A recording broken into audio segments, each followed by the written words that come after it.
In the deep shadows of Manhattan, where the city never truly sleeps, there lurked an unease that only the fearless dared confront.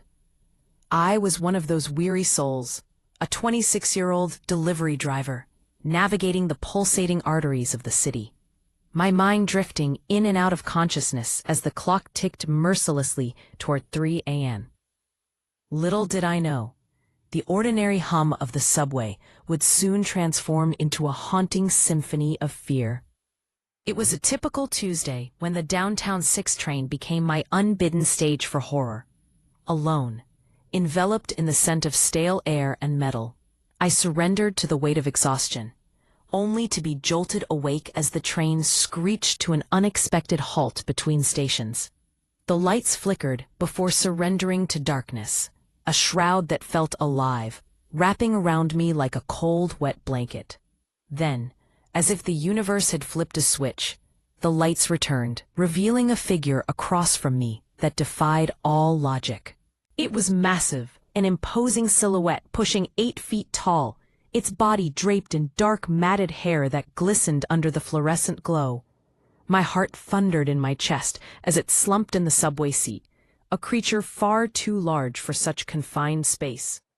But it was the face that gripped me with paralyzing dread, a grotesque caricature of humanity. Its features were unnaturally exaggerated, framed by wild strands of hair. And those eyes, oh, those eyes, intelligent and piercing, they bore into my very essence. We were locked in a silent standoff that felt suspended in time. I could neither move nor breathe, drowning in a river of primal terror. Then it smiled, not a friendly gesture, but a smile dripping with malice, as if relishing my fear. Just as abruptly as it had appeared, the train lurched back into motion. I blinked, and it vanished, leaving behind only the suffocating stench, a musky odor reminiscent of wet dog, mingled with something rancid and wild. I buried my face in my shirt, trying to escape the lingering scent that clung to the air like a ghost.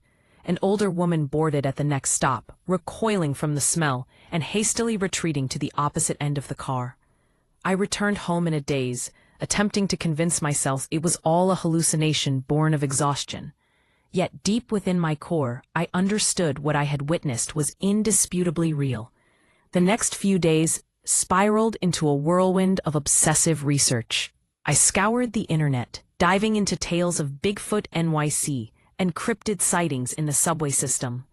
What I unearthed chilled my blood. There were myriad reports echoing through the ages of monstrous, hairy beings lurking in the underground tunnels. Many dismissed as mere fabrications or the delusions of the homeless, but the consistency of the descriptions sent a shiver down my spine. Construction workers had found massive footprints in abandoned tunnels, while transit police documented incidents involving unusual wildlife, only for the records to vanish into the bureaucratic ether.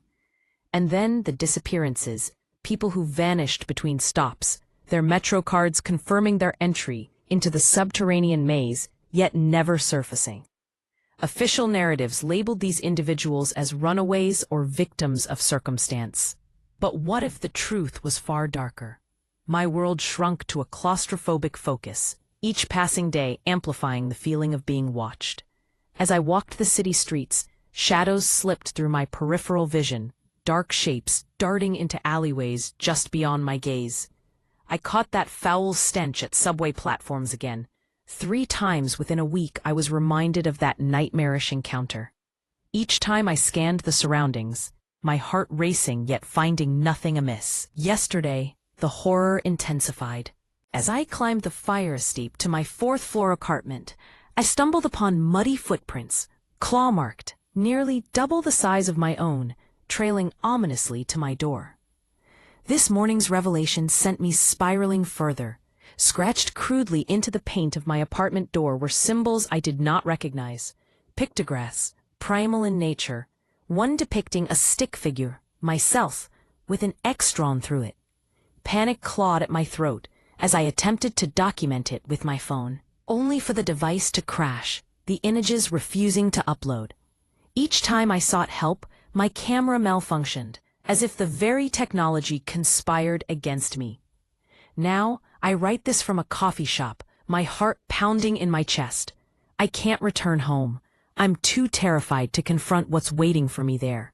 I keep glancing over my shoulder, half expecting to meet those intelligent eyes again. I feel hunted, as if I've trespassed into a realm I was never meant to enter, and whatever lurks in the subway tunnels is not pleased with my discovery. I urge anyone reading this to heed my warning.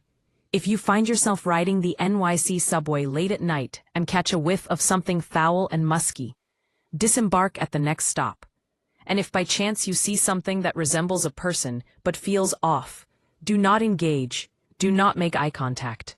Some truths are better left undiscovered. Update. I returned home only to find my apartment door wide open. Nothing was stolen, yet everything felt wrong. Books were turned around, furniture shuffled, and photos face down as if someone had rummaged through my life. I fled to a friend's place, but the dread has followed. Update 2. My friend just called, voice trembling. Someone broke into his apartment while we worked. Same disarray, nothing taken, but the air thick with that same rotting musk. It knows where I am.